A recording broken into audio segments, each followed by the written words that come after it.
একটা কথা বলবো, হিন্দিতে কিছু কথা আছে জানিস তো, বললে দারুণ লাগে, দারুণ শুনতে লাগে।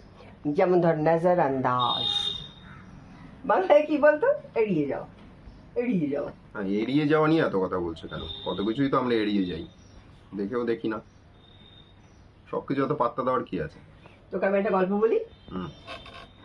19শে এপ্রিল 2026 একজনের বাড়িতে একটা ভোটার, আধার কার্ড, একজনের বাড়িতে একটা আধার কার্ড এসেছে। খুলেছে খামটা, তার ভেতরে আর একটা আধার কার্ড।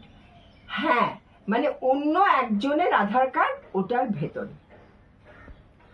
একজনের বাড়ি যদি হয় দক্ষিণে, তাহলে আরেকজনের বাড়ি পশ্চিমে। ভুল করে ঢুকে গেছে হয়তো।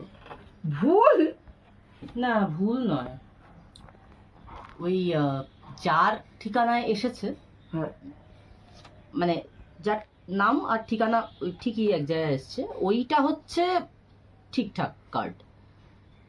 এবার কি হয়, কার্ডগুলো ওরা খুব পাতলা কাগজে ছাপায় তো, তো মানে যাতে দুমড়ে মুচড়ে না যায়, ওই জন্য ওর সঙ্গে আরেকটা ঢুকে Support. হ্যাঁ, শক্ত শক্ত হবে তো, একটা সাপোর্ট দেওয়ার জন্য অন্য একজনের আধার কার্ড দিয়ে দিয়েছে।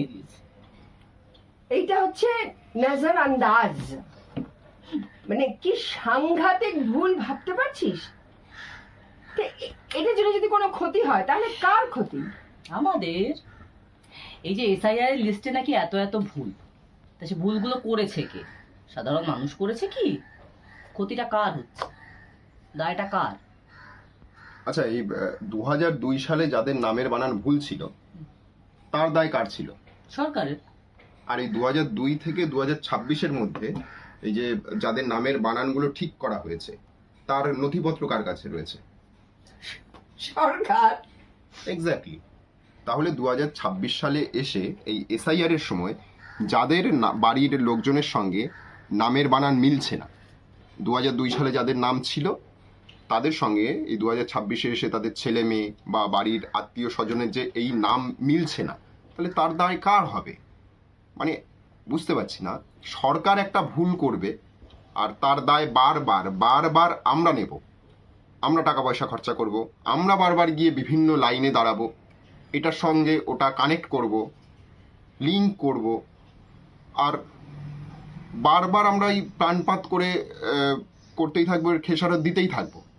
সরকারের কোনো দায় নেই। অসাধারণ।